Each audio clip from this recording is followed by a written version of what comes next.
Again, my name is Ted Clement. I'm the Executive Director of Save Mount Diablo. We hope you are all well amidst the coronavirus pandemic. While there are certainly more challenging times ahead as part of this pandemic, it is also certain that nature can continue to nourish us if we connect with it responsibly, and this is especially important in difficult times. We have a special gift of gratitude and inspiration for you, our supporters. Today's Zoom presentation by Paul Salemme entitled Rise and Recover, Let Nature Bring You Back to a State of Balance. Paul is a personal trainer, life coach, certified California Naturalist, and wilderness guide. He is trained in sports medicine, functional movement, and fitness, and he leads hikes for physical fitness and mental well-being.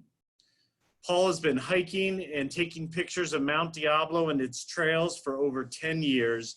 He also does a lot of great volunteer work for Save Mount Diablo. We know that nature can help us heal physically, mentally, emotionally, and spiritually. Numerous studies and books have documented this. Stanford University researchers found quantifiable evidence that walking in nature can lead to a lower risk of depression in a study published in Proceedings of the National Academy of Science. Numerous books have come out documenting this. For example, The Science of Nature's Influence on Your Health, Happiness, and Vitality, and the Biophilia Effect. Great conservationists who spend substantial time in nature also learn that nature can heal us physically, mentally, emotionally, and spiritually. John Muir wrote, "Climb the mountains and get their good tidings. Nature's peace will flow into you as sunshine flows into trees. The winds will blow their own freshness into you, and the storms their energy, while cares will drop away from you like the leaves of autumn." John Muir also stated, "And into the forest I go to lose my mind and find my soul." Henry David Thoreau wrote, "We need the tonic of wildness." There are a lot of positives with more people going out to nature to connect during these difficult times, but it has to be done responsibly and respectfully. Social distancing, carry out what you carry in, observe park rules, etc. With more people going outside, we have an incredible opportunity for more people to start developing direct and loving relationships with the natural world so that we can better take care of our planet going forward and finally address serious environmental threats like the climate crisis.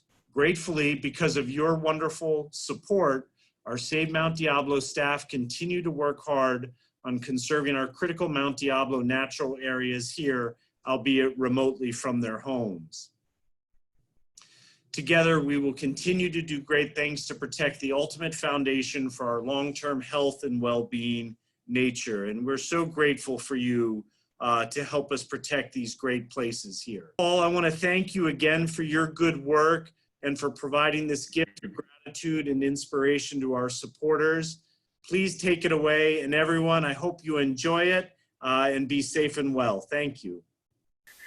Today, we're going to talk a little bit about recovering from COVID-19 and the quarantine. So it's not specifically the quarantine. You know, hopefully none of us has had the virus, but it's a possibility. So I'm going to talk a little bit about recovering from that, but more specifically today about recovering from the quarantine and basically the issues that we've been dealing with as it relates to being stuck or being in a place where we're not able to get out, specifically get out into nature. So I'm going to be talking a little bit about, you know, what we can do to regain our health and move forward, you know, from this, from what we're dealing with now. So let me talk a little bit about the agenda, and then I'll get into my own background. We're going to specifically start out with what we're dealing with. I want to be able to name all the issues that we're facing, the things that we're challenged with, so that we can address it. And I can specifically point out how we can address it with nature and being in nature. We're going to talk about how nature can help. What can we do? What are the physical, psychological, and physiological ways that nature can help us move forward, you know, from the effects of what we're dealing with? And what is the path to wellness? What is our long-term goal here. What can we do long-term to make us healthy and well and to prepare us in the worst case scenario where we might get sick? So I'm going to give you some insight on how to take care of yourself physically and mentally, emotionally, and have nature help us and nature be our guide. As Ted mentioned, I'm a guide for Save Mount Diablo. My background is, for many years I was in the tech industry, and then about 10 years ago I became a trainer, group exercise instructor, and a life coach with a goal of helping people get healthy and well through nature. And I'm very grateful that Save Mount Diablo sponsored me and a number of other people over the years to become a naturalist. So that gives me an opportunity to share more about nature and sort of the metaphors of nature with people and help people understand how they can get better through nature. So let's start out and talk a little bit about what we're dealing with. Now, one of the things I want to point out as a naturalist and photographer, all the images you're going to be seeing today are images that I've taken. 99% of them are on Mount Diablo or right around Mount Diablo. There's one or two from outside of Mount Diablo, just to share a few more insights with you. But what I am doing as a naturalist is hiking throughout Mount Diablo, photographing the trails and the wildlife and the nature, and I'm documenting that and putting these images on a website. And each of these images are geotagged, so we can see the transformation of nature over time. And specifically, you'll see if you end up going to my website, all of these different trails and hikes and what is there now and how it's changed over time. So if you have a chance, take a look at that. But what I'm going to be doing today is using some of these images to help connect us with the ideas that we're going to be talking about. So let's start out and talk a little bit about what we're dealing with. I'm going to share with you some of these images, and if you've got any questions about where they're from, as I said, they're all mostly from Mount Diablo. This is from Diablo Foothills State Park. But let's start out and name probably the most obvious emotion that we're dealing with, and that is fear. And it's okay to be a little frightened about the uncertainty here, but one of the good things is that nature can help us deal with that. A lot of times exercise helps us purge a lot of these unwanted emotions. So fear is something that we're all dealing with, something that we can understand that we're dealing with, and something that we certainly want to get over, because long-term exposure to constant fear leads to stress, and ongoing stress leads to a whole variety of medical complications and psychological complications. We're dealing with a lot of uncertainty, as though the ground is shifting beneath our feet. This is another image of chert in the hills of Mount Diablo. You can see the ground does shift. So it's an obvious metaphor, but that's what is going on now.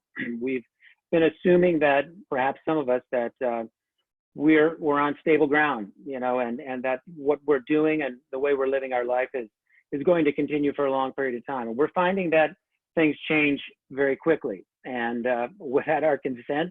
And we just have to learn how to deal with it. So we're going to let nature help us. Many of us are dealing with the consequences of feeling alone and perhaps isolated and perhaps exposed to some degree, exposed maybe not only physically, our concerns with getting this virus, but perhaps some of us are dealing with financial exposure. And, as Ted mentioned, I'm a trainer, so you know that many of the gyms are closed. So none of us are really making much money. I'm sure I'm not the only one here who's dealing with these kinds of issues. So let's see how we can have nature help us. Here's something else that many of us are dealing with. And I just use this to symbolize those of us who are living in a situation where we've got friends or family in our environment. Maybe some of us are homeschooling people. Some of us are trying to take care of a lot of people or a lot of things in addition to working. And that can lead to some stressful situations at home or maybe at work where you might see a face like this. So we're dealing with that. And we can understand that our relationships are not defined by this. We're just put in this situation and we're dealing with it the best we can. But this does not define the relationships that we're dealing with. It's just something that we have to work with, but we're going to get through this. This image is, a couple trees surrounded by poison oak, if you recognize that plant there.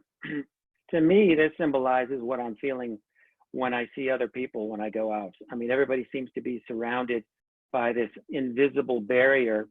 I see it on the trails. People, jump off the trail when I walk by. I don't feel bad, like I'm a bad person, but this is what it seems like. I mean, imagine if every single tree was wrapped in poison oak like this. We wouldn't want to get close to it. Well, that's kind of what it seems like with people, and it's changing the way we think about each other, unfortunately. So that's something we want to be able to get through. This is right. I took this picture of a big oak near Rock City, but to me, this symbolizes something else that many of us are going through as we sit around. Some people have been dealing with the effects of maybe perhaps overeating or overindulging in substances that may not be healthy for us. So it's another issue of this quarantine. It's something else that we're all dealing with, that we need to find ways to overcome. So definitely something that we want to think about as we continue with the quarantine. This is at this is Camp Force Overlook. I'm not sure if many of you are familiar with this part of the park up near Curry Point, but to me, this symbolizes the whole fog of uncertainty. I mean, every day we read more information about potential viruses, potential cures, potential treatments, but we really don't know. And that's where we're at right now. This is kind of what it feels like to many people. What is going on, we really don't know. We're just going to have to do our best to deal with what comes next. Some people are dealing with depression, as you can see in this image. I was up on the top of the mountain there, and these big dark clouds came over us. So, constant quarantine, constant fear may lead some of us to get depressed. So these are all common emotions that many of us are dealing with. Many of us have dealt with throughout this process, and perhaps even before this. And as a result, I think many of us are seeing threats everywhere we look, right? And so, I was up on the top of the mountain one time, and I saw this cloud formation just before a giant downpour. So this kind of signifies to me kind of the feelings that we may be having. Ultimately, this is kind of a symbol of us hanging on. This is a guy climbing a rock right down off Madrone Canyon Road. So, or Madrone Canyon Trail. Some of you may have seen people climbing this, but this guy was struggling, so I took his picture. But let's see what we can do. What can we do to get through these emotions, get through these challenges, and help ourselves heal and help those people in our lives heal? Let's talk a little bit about how nature can help. I'm going to discuss three different areas: physically, physiologically, and psychologically. Let's start out with the physical way. This is climbing up towards, I think, Mount Olympia. And let's talk a little bit about, from a trainer's perspective, what we're doing when we're out hiking. Many of you know that when you go to the gym, you're pushing and pulling and moving weights. You feel that exertion in your muscles. being out in nature, hiking, moving through trails, moving through the forest, out into open spaces is one of the most common, experiences we've had as a species over thousands of years. This is what we're designed to do, is to be out in nature. And our bodies respond very positively, physically, from being out in nature. One of the most important things I would think that we benefit from being out in nature, and you might see some of these bullet points on the left side of your screen. It might be a little bit hard to see, but I'll go through it. We gain some proprioceptive skills. Our proprioception is built. Proprioception is our body's awareness of itself in space. So body awareness is essentially what proprioception is, body awareness. And every step you take builds that body awareness. You have to balance yourself on a trail. You have to step over roots and rocks. That builds your body awareness, which is very important for the next thing I want to talk about, which is balance. These trails, especially on Mount Diablo, but in many areas, can be challenging. And balance is one of the things that can go if we don't move often. And balance is a very important issue, especially as we age. So hiking helps build our physical balance as well as our proprioception. You know, again, if you're not able to go to the gym, and I know that most gyms are closed in the Bay Area, if not all of them, and you want to build your core strength, every step you take exercises your core. Now, I assume most of you are hikers, and many of you have had experiences with this, but core strength is really the foundation of everything. If you have a strong core, you're going to help your own back and help your own self. So building your core and keeping that maintained through hiking is very important. Leg strength is something, obviously, especially if you're doing some climbs, and our park, Mount Diablo State Park, is perfect for that. Foot ankle strength, another important component of hiking. Building our stamina, building endurance is also essential, and a big component for especially these long hikes, ultimately leading to improved heart health, which I think is a very important consideration when we're dealing with this virus, because it's important going forward to have a very strong heart, a very strong body, in case we have the misfortune of getting this virus at some point. So hike as much as you can. This is going to train your body and get your body stronger physically. Now let's talk a little bit about the physiological components, because this is even more important. One of the things we want to be able to do is build our immune system. One thing that you may have heard from an earlier presentation is that trees do emit chemicals. These trees are emitting chemicals that are called phytoncides. Sorry, do you see my screen? There we go. These trees produce phytoncides, and these are chemicals that the trees put off to fight insects, fight rot, and that sort of thing. And these are expelled as, you know, basically in the form of particulates. And we breathe that in, and we take that in to our lungs, and that stimulates our white blood cell production, which builds our immune system. Specifically, the chemicals put out by trees also help develop our NK cells, which are natural killer cells, which help fight viruses. So from a physiological perspective, these are both very important things to develop. Our NK cells and just basically overall stronger immunity. They've also done studies and determined that being out in nature lowers the levels of stress, lowers the stress hormone cortisol. Ongoing studies have shown that having high levels of cortisol in your body can lead to physical issues, long-term physical issues. So lowering your cortisol levels is also very important, and another key benefit to being out in nature. And just the general component of relaxation, activating the relaxation component of the nervous system, the parasympathetic nervous system is activated, and we find ourselves certainly more relaxed as we're hiking, and at the end of a hike, unless it's super rigorous, but certainly at the end of a hike, we'll feel quite relaxed. So activating your parasympathetic nervous system is another key component of being out in nature. Let's talk a little bit about now the final component, the psychological components. You know, they've done research, and they've done interviews of people who have been out in nature. They've done before and after surveys and asked people how they've felt. And I'm sure you've got your own anecdotal information. Most of us, if not all of us, feel great after a hike.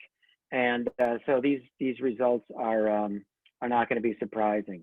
Lower levels of tension, depression, anger, fatigue, and confusion are all things that people have self-reported after spending time out in nature. So key components, you know, of this are physical, psychological, and physiological benefits of being in nature. Ultimately, to protect yourself going forward from the virus, and in terms of giving yourself more strength, more energy, etc., it'll be great if you can get out and spend as much time as you can moving and walking in nature. You know, what I've found is after a good long hike, I come home, and especially a challenging hike where we're doing some steep climbs, that I tend to sleep well. Sleep is another critical component to keeping ourselves healthy and strong. So by exerting yourself and not basically sitting around in your home, I think you're going to benefit tremendously from better sleep. So that's something to consider as well. I think that if you're not hiking, biking is also a wonderful thing to do. You can, you know, climb to the top. You see these bikers here in this shot. There are people going uphill, challenging themselves, people going downhill, getting that burst of adrenaline. The people going uphill are going to feel their endorphins at the end of that. So it's all around a beneficial experience, even if you're biking. One thing I want to mention about streams and water, especially flowing water, is that it releases negative ions, which stimulate the production of serotonin in our system, which helps us relax. And it's it improves our mood, and it energizes us. So if you can, spend some time around water as well when you're out in nature. Hopefully we'll be able to get a few, say, Mount Diablo hikes in, because having this sense of community, even if we're able, we have to social distance, nature is a perfect place for social distancing. We don't have to look for any lines on the floor. We can get our own space. We can have our own space and yet still be together and still enjoy an experience with friends and family and people. That is just a very joyful experience. And it's something we need to get back to, as a group of people who love being outdoors. This is part of who we are. This is the Falls Trail. This is something to think about as we progress in hiking, is to challenge ourselves. Maybe we've gotten to the point where we're being fairly sedentary and we want to get out. I want to stress, though, one thing about being out in nature and getting yourself back out there, especially if you've been fairly sedentary, is to take it slow, take it easy. Don't challenge yourself too much when you start out. You may be surprised at how much muscle mass you've lost, how much not only muscle tone and muscle mass, but just overall body strength and body awareness that you may have lost. So take some easier hikes when you start out. Mitchell Canyon Road, as high up as you can, Donner Canyon Road, some of the easier roads, and just to see how you feel, and then challenge yourself going forward. Those are some of the things and some of the ways we can benefit from being in nature. Now I want to talk about specific actionable things we can do in nature when we're out there to help us relax. So I'm going to teach you some skills that will help you learn how to meditate. Now, there are different approaches to meditation in nature, and these are not necessarily all the right approaches. These are some of the approaches that have worked for me. I've worked with people. I've done meditations in nature. I've led the meditation hike for, say, Mount Diablo. I do meditation, group meditations up here. And I want to share with you some of the experiences that I've had and some of the experiences that I've had with other people. So let's talk about different ways to meditate. Now, some of these may be quite natural to you. Some of them may be something you're doing already. I used this picture. This was coming down from the mountain after a day of hiking, and I stopped at a pull-off on the side of the road, one of those little picnic areas. I think it was off Southgate Road. And I was already pretty relaxed. And I sat on a picnic table and I did what I call observational meditation.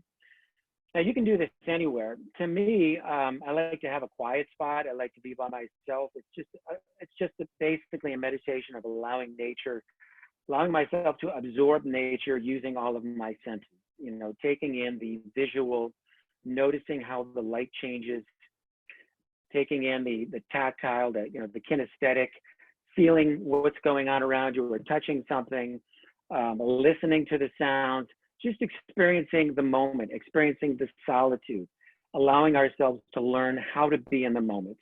Nature can actually be very soothing and relaxing. That evening, the sun was setting. It was sort of late winter, but it was not too cold. There was a gentle breeze, and it was very soothing and very comforting. So observational meditation is a simple process. You can do this sitting on a log or, anywhere you are with someone or by yourself, as long as you feel safe and comfortable, and give yourself a moment to simply observe.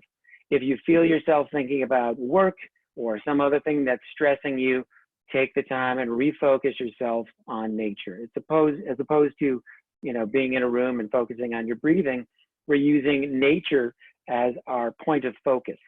So I call this observational meditation. And again, I'm certain that many of you have already done this, but like anything, practice helps build your ability to get into that state fairly quickly. So give yourself a gift, and when you're out there next time, just relax and let yourself observe what you're seeing and take it all in as much as you can and allow yourself to relax. Observational meditation. This was at that same scene, so I wanted to show you what else I was looking at. I always notice, funny looking trees, and this helped me get into that state. Just watching these trees, I felt like they were moving. So it was very interesting to observe. This next form of meditation is actually one of my favorite. I think it's, to me, if you really get into this kind of meditation, to me, it's the most impactful, especially if you're dealing with things that you're worrying about or stressing about. This is I think this tree is a beautiful oak tree at Marsh Creek, one of the Save Mount Diablo properties, right near the top. And it's a beautiful, solid tree. And I discovered this tree on a hike one day. And so this is the tree that I use for tree meditation. So let me tell you about what tree meditation is. Now, our ancestors and people have had connections with trees for many generations, thousands of years, thousands of cultures, thousands of different practices and beliefs about trees. Trees are considered spiritual by many different groups. And for those of us who have been hiking a lot, and for those of us who see trees and notice trees, we may already know about that connection. There's something about certain trees that we feel drawn to, we feel connected to. This tree was one of them for me. And what I like to do is establish a connection. And remember, this is sort of metaphorical. I want to establish a connection with a tree. I can't speak to the tree in my language, and obviously that's not what I'm trying to do. I want to create some sort of connection, though, just as one organism to another. So I typically like to go to a tree that I feel some kind of connection to. And I put my hands on the tree and I let myself feel that connection to the tree. Now, here's where, to me, the meditation comes into. Now, many cultures believe that trees are spiritual because they have their roots in the ground, they have their crown in the sky. So they're connected to multiple planes of living. And so by connecting to the tree, we can sort of experience that.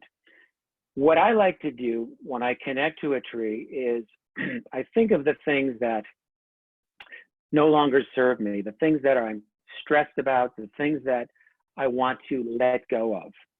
And I imagine that the tree can sort of recycle this, I would say, negative energy, negative thoughts, things that are burdening me, and dissipate them and allow me to let them go. So in a moment, I relax and I close my eyes, putting my hands on the tree. And I let myself feel that flow of all the things I want to get rid of, leaving my body all the way from my feet, through my body, out to my fingertips, into the tree. And I imagine that it goes down into the roots and dissipates into the ground. Or you can imagine that all that negative energy goes out into the branches and dissipates out into the air. But just imagine that it's being absorbed and taken from you. Just allow yourself to simply let go. Let go of all that is no longer serving a purpose in your life. You'd be surprised at how much you feel a relief, especially if you commit yourself to the process. And just hold on until you feel like everything is gone. Once you feel like everything is gone, take a moment and reset yourself, and then let yourself be open to absorbing something that you think the tree can give you. In this case, you can see the tree is strong and powerful. It's been there for, many, many years. And I just opened myself up and just imagine I was getting strength, perhaps wisdom, connection, whatever you think that you may need. And just imagine that that is flowing into you. And so give yourself a moment to feel that. And you let yourself hold on to the tree for as long as you feel comfortable. It doesn't have to be a long period of time. And I think there's a certain point, it's always been this way for me, where I feel like the process has been completed and then I step away. To me, the key components of this kind of meditation are that, one, I'm relaxed. I like to do this alone. I don't want to, honestly, sometimes if people are looking at me touching the tree, they might think, I'm not sure what they're thinking I'm doing, but I like to do this on my own and in a quiet place with a tree that I feel some sort of connection to. And, it's worked for me. And I know that this is the kind of thing that other people have done and other people have experienced. I've had conversations with people about this. So if this works for you, or if you want to give this a try, I would highly encourage it and find the right tree. Find the tree that works for you.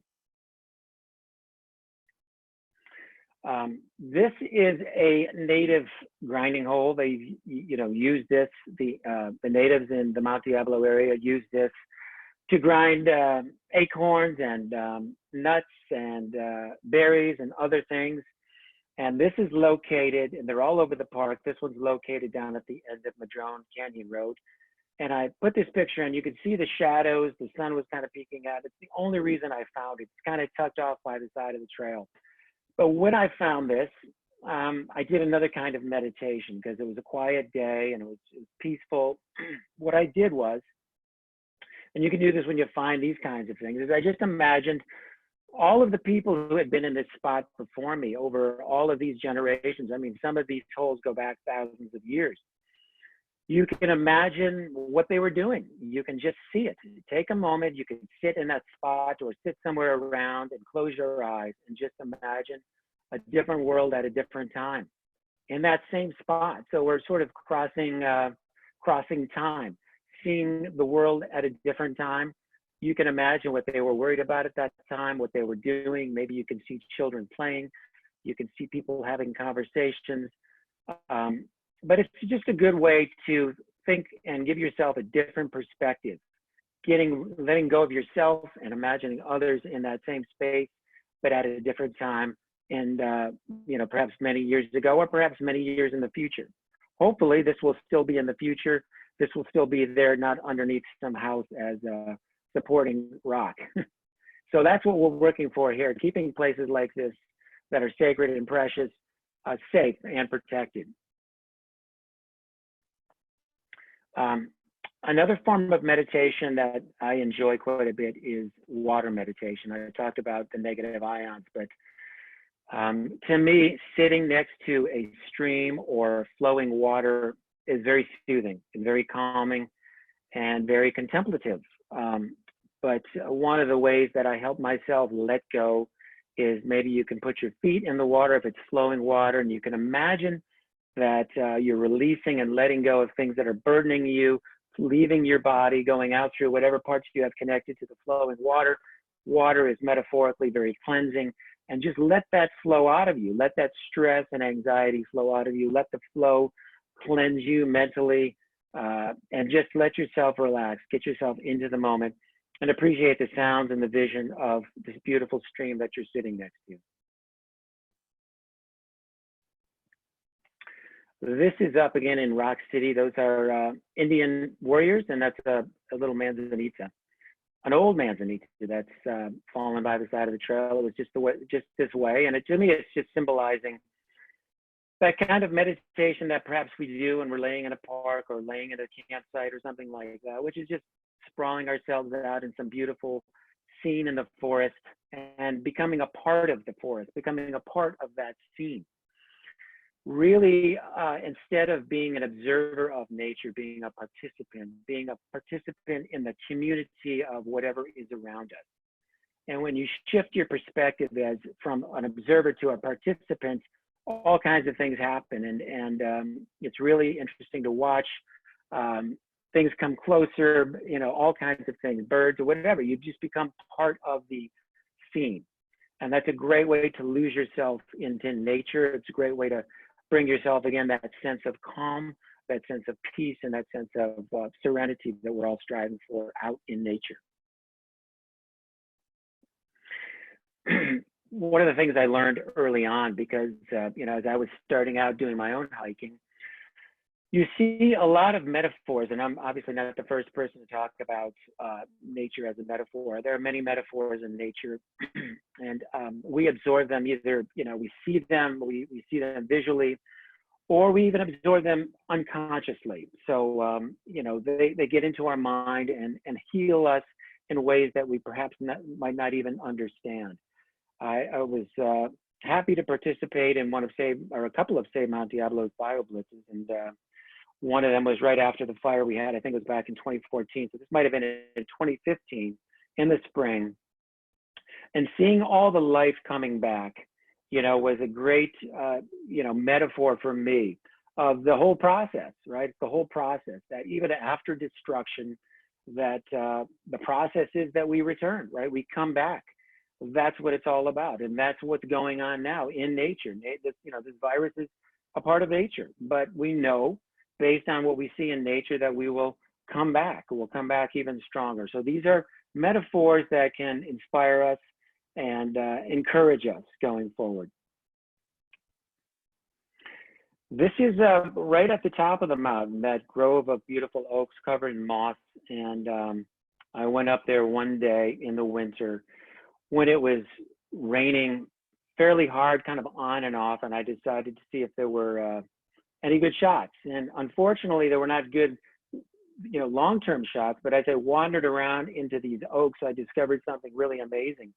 In the rain, these oaks were, the moss on these oaks was just really filling up and becoming really flush with water, and you could almost hear them drinking.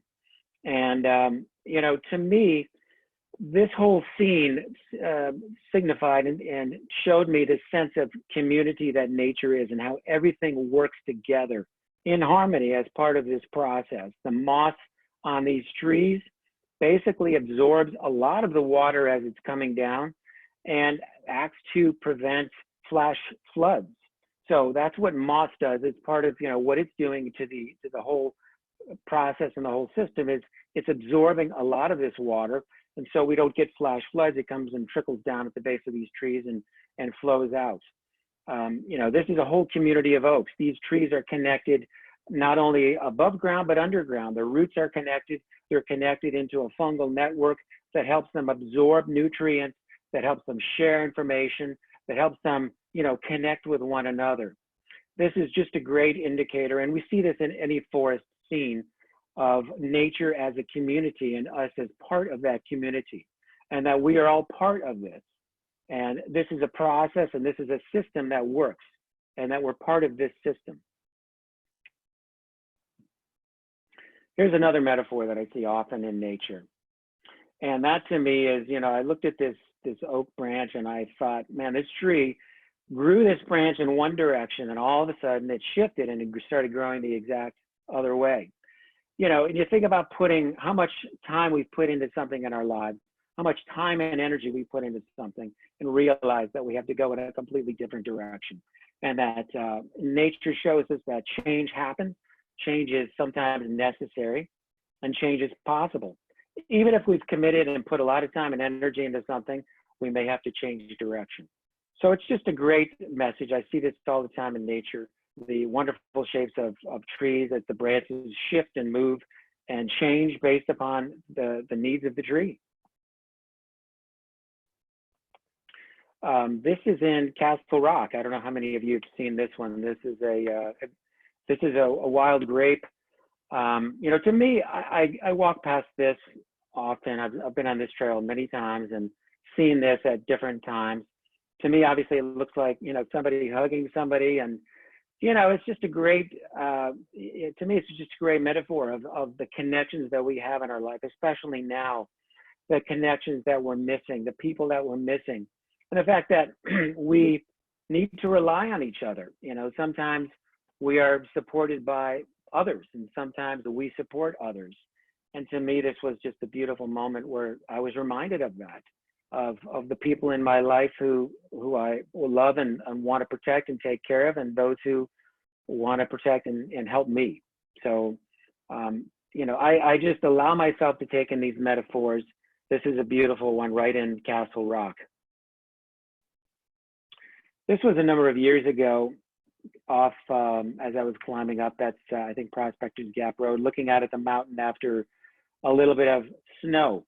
And this, it really is an indicator of the cyclical nature of this particular environment, or just basically nature in general. Things change often. I mean, this was an unusual situation where we got snow. As you know, we don't get it that often on the mountain. When it happens, it's special, it's beautiful, but that's how nature works. We don't know. We expect things to happen a certain way at a certain time, but sometimes things don't happen the way we expect, sometimes for the good and sometimes for the bad. In this case, this was a beautiful gift and a beautiful moment. But, you know, nature is not necessarily predictable, and its surprises can be good or bad, but they're there. So we want to be prepared for that. I love the metaphor of the bay tree. When the bay tree falls, it sends up shoots. Again, a wonderful metaphor of, even if we are knocked down, to find a way to keep fighting, especially if you're dealing with the impact of this virus. I've read numerous studies about people who have dealt with it, and one of the things that they felt was very important was a positive mindset. So if you're in the unfortunate situation where you contract this, give yourself hope. Give yourself as much hope as you can, and do your best to stay strong and realize and appreciate the reminders from nature that nature also strives to, you know, to live. We're all familiar with, or many of us are familiar with, the beautiful buckeyes on the mountain. And to me, as I was walking down from a hike one day and I came across this buckeye, I noticed that in this particular buckeye, the spears, the flower spears, only the top flower had bloomed. So it looked like a tree full of kind of lit candles. And it was just such a special moment. And to me, that signified in my mind just the gift that it was, and that we want to be aware of the fleeting moments of life, right? Especially now. We know how fragile life can be and how precious moments can be. So to me, this just reminded me and taught me to appreciate, you know, these random gifts that pop up, and take our time to appreciate them in the moment and see them for the gifts that they are. In this case, it's beautiful scene that I've never seen, I hadn't seen before or since, of just the top flower of the buckeye blooming. And it only lasted, I think, for that one day. The acorn woodpeckers teach us to plan ahead. Many of you have seen some of these granaries, but I think we all know that now that we're all rushing to Costco and stocking up on toilet paper, right? But the acorn woodpeckers, they stock up on acorns. Plan ahead. That's what nature teaches us. We don't always get the conditions we expect or hope. This is another beautiful metaphor. I see trees like this all the time. I see situations like this, right? This at some point landed on a rock and could have given up, but there you go. Perfect example of nature saying, I'm just going to do it, right? And we're part of nature. So this is a very good metaphor of, even if you don't get what you expect, you got to fight and you still have a chance. This is one of the few shots from outside of Monte Diablo. This is up here. But to me, this is a great metaphor for, say, some of the work that even we've done at, say, Monte Diablo. The people who have come before us, the people who have put in the efforts, we now stand on their efforts. We build upon their efforts, right? And I see this all the time, especially up here where a tree or a seed has landed on a stump and grows from there. It's just a wonderful message that we're not doing things on our own. We're doing this based on, much of the time, the work that has come before us. So this is a great message to get from out in nature.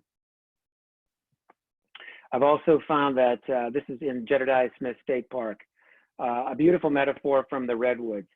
The network that redwoods build under the surface, the connection of their roots, the way the roots are connected, they interlock. And so that allows these giant trees to stand tall and get huge, because they know that they have much more stability since they're all interlocked. The roots are all connected beneath the surface. And really, that's a wonderful message for all of us, that sticking together gives us strength and allows us to stay tall, stand tall, and stay strong. And really, this is a beautiful message and a beautiful environment. If you ever have a chance to get up there, you can really take this message in. This is a morning cloak larva. This is I think there's an Indian paintbrush, another message of transformation. So sometimes I look down at the flowers and I see a whole different world. I see a different scale. This is a gumweed flower, a little pollinator on there. Take the time to look down below at your feet and see all the little metaphors there. See the different things that are going on in nature at a different level, and understand, for instance, in this case, the scale and perspective, right? What really matters? There's life going on at all levels, at all scales, above us and below us. So take that in as well. Finally, one of the things that I've observed is that, especially if you're feeling down or if you're feeling upset about something, there are moments that come to you when you're out in nature that are just total gifts, and they happen to come right at the right time. And this was a moment that came to me at the right time when I was feeling stressed about something. And as I was hiking along this trail, this was in Briones, this scene just opened up. The trail was just lit up as though this was pointing the direction for me to go. Just appreciate the things that happen in nature, because most of the time, if you're out there, you're going to see something or experiencing something that people will never see again or might not see ever. And so just take that in as your special gift and appreciate it in that moment as something that you can benefit from and you can grow from. So let's finish up with a little bit about contribution and healing. This is along the path to Camp Forest Overlook, and it's basically a tree stump, an old oak tree stump. But at one point I stopped and I looked at this. It was just kind of a very interesting looking stump. It's starting to rot and fall apart. I took this a few years ago, so it may be even in worse condition now. But at some point, maybe perhaps hundreds of years ago, a squirrel planted an acorn, or a scrub jay dropped an acorn there, or it just fell from an oak tree. And from that acorn grew into a tree, and it grew and it grew. And, we don't know how big this tree got. It looks like it might've been pretty big, but for how long it was there, we don't know. But there were many creatures that we know that must have landed on it, that must have rested on it, under it, in it, made its home there, must have fed many creatures and perhaps people with its acorns. It was basically an anonymous oak tree somewhere on the side of Mount Diablo, living its life, contributing, but it contributes and it's sort of a description of what we want to be. And if you could think about somebody like Mary Bowerman or the people that started Save Mount Diablo, planting that seed, planting that acorn, building this up, right? Building this up, creating this foundation for all of us, not just us participating in this community of Save Mount Diablo, but all the people that live around the mountain. All was based on, the original work of these people and their contribution. And, often contribution becomes anonymous, right? And so we can't expect, just like this tree is not there saying, how many jays landed on me or how many squirrels fed from the acorns. It's just about living our lives and contributing. We're not going to know all of the value of our contribution, whether it's physical or financial or something we say to somebody, but we are making our contributions.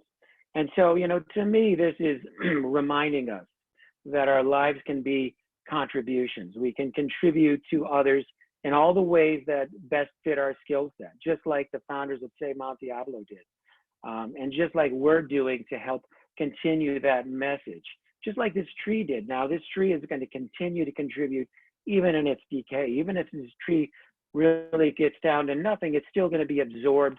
Even now, it's being used as shelter for insects, as food source for birds. So the contribution continues. And that's the way we want to live our life, really. A life of contribution, a life of giving, and ultimately, a life of growth. I want to just point out here, this was after the fire. I was up near the summit there, and you could see the spring. You could see the new growth. So really, if you think about it, life is about contribution and growth, growing and getting and developing skills and being able to contribute to others and continuing the cycle as nature teaches us, continuing the cycle of contribution and growth, which is the cycle of nature. So that's the gist of the presentation. What I want to do now is do this little contest, and then we can get into our questions, if that's okay. Is that all right, Karen, Ted? Yes, perfect. Yes? Okay, thumbs up. All right, well, thank you, everyone. I'm glad you were able to. It looks like we've got a few minutes here for this part of the presentation and also to answer some questions. So what I've done here is I've taken all these pictures at various times on the mountain, and I talked to Karen, and she's got some special Save Mount Diablo gift. I don't know what it is. Maybe it's a mug. Maybe it's something. Well, we'll find out. But the competition is to name the trail. Try to guess what trail it is. And here's the first trail. I gave you a clue earlier. There was another shot earlier. So if you know what trail this is, Karen, how do you want them to respond? Send a in the chat box, which is, yes, on the bottom of the screen. Go ahead and type it in the chat box, and we'll see who can guess. All right, I'll give you a few seconds to guess. Tell me when they're, because I don't see any chat. Bennett thinks it's the Falls Trail. All right, any other guesses? Yes, no, maybe? No, nobody else. All right, it's the Summit Trail. Go up there if you can. Go up there if you can, especially in the rain. Believe it or not, in the winter, in the rain, in the fog. It's beautiful. Okay. It's mystical. It's like Game of Thrones or Lord of the Rings, or it's beautiful. How about this one? I get a lot of messages from people wondering where this is. Yeah. Ted should know this one. He's Ted? allowed to play. Come on, we're waiting. Any guesses? Somebody says, Frederica says North Peak Trail. We've got a winner. Wow, excellent. Good job. North Peak Trail in the spring. Look at that, right above the clouds. Beautiful place to hike. You got to be up there. Wow, thank you. Good job. Roam around. It's a great place. I love it. All right. Great place to look out. How about this one? This is actually in the winter. Any guesses? Another part of the park. Any guesses, Karen? No? Back Creek? Yes. Wow, Bennett, you got it on the second try. Okay. Yay. Nice. Yes, good job. Those steps that probably gave it away. Wow. All right, now, excellent. Next one this is my favorite trail, I think, in the park. I'm on this all the time. Now, here are some real clues in there. So take a look at the trees, and you should be able to see the trees there and get yourself some clues. This is in the winter, so there's less, I think it's in the winter, maybe late winter, early spring. Any guesses?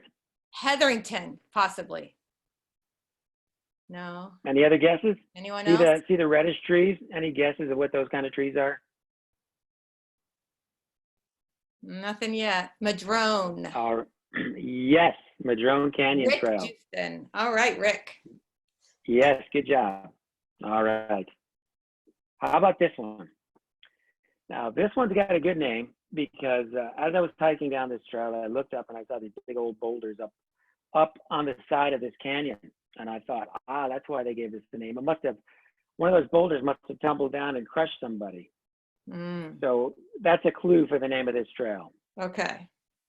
No guesses yet. Any guesses? Not yet. Bouncing Rock. No. Almost there.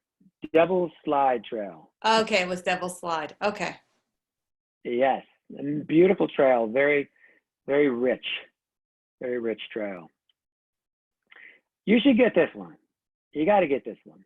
The trail is on the right there, on the right bottom of the screen, and it goes, through the water up over the left. So you got to know what this one is. All right, let's see. Falls Trail. Frederica got it first, and then Jen. Yes. Okay. Good. Yeah. Great. There you go. Excellent. Nice job. I would have worried if you didn't get that one. All right. Here's another one with a big clue in there. Big clue. Look straight ahead at that clue. Mitchell Rock. Yeah. Mitchell Rock? Right. That's all right. A bunch of people got Mitchell Rock. Cool. Mitchell Rock. Yes. Mitchell Rock Trail. Good job. Nice work. Now, that's a tricky trail too. It gets a little narrow there. Now, the next one is a little challenging. It's one of the most beautiful trails, especially after the rain, when these manzanita are all glossy like that, and it's just really, it's really spectacular. And so I was on this. I took this shot right after a downpour, and the rain had stopped, and the manzanita were just, you know, beautiful. In the winter, manzanita are winter blooming, and they feed a lot of the pollinators in the winter when there's not much food. Any guesses what trail that is? Is it Eagle Peak or Wasserman? Wasserman. Good job. Oh, wow. That's Karen Shackleton. Good job, Karen. Yeah, I figured you'd know one of those trails. Good. All right, here we go. Next one might be a little more difficult. Maybe not. I'll give you a hint. I think you accessed it through Mitchell Canyon Trailhead. You go up Mitchell Canyon, take a right. No. Okay. Now this is coming down at sunset, watching the mountains lit up by the setting sun. I'm coming down this trail that you see on the right. Any guesses? Nothing. Eagle Peak. No. Black Point Trail. So okay, Black Point Trail it is. Black Point. Yeah, okay. So we're going all over the park here, all over the park. All right. All right, now let's get a couple of these roads here. See if you guys can recognize any of these roads, these fire roads, a couple fire road trails. Wow, that's a tough one. Another part of the park. I think I took the trailhead here was Macedo Ranch. Oh, okay. So any guesses on this one?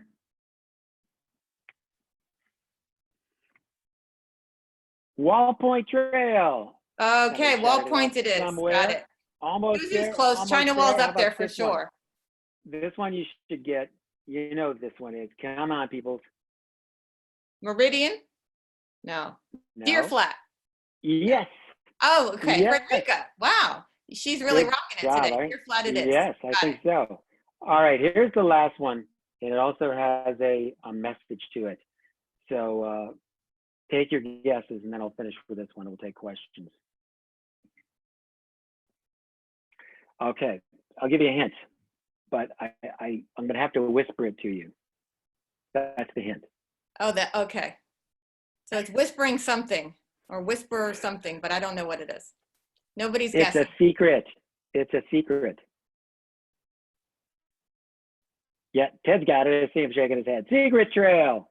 All right. Secret well, see, trail. Ted, he should have typed in the. So okay. good job. Listen, thank you, everyone. I want to finish with Secret Trail because the reason I did this is I want to encourage you to explore all the different parts of the park. There are so many different areas you're going to explore, and they're quite different from one another. Give yourself a gift and wander around and keep supporting the wonderful work of Save Mount Diablo. Thank you all so much for your time today, and please stay healthy and stay strong. Paul, your pictures are awesome, and I love how you captured natural metaphors, and it's such a reminder that nature is speaking to us, and if we just have open hearts and minds, we can receive those messages. You did a great job reminding us of that. I love the practical things you gave us, like the observational meditation. So thank you so much for giving this gift of gratitude and inspiration to our supporters. You're welcome. Thank you.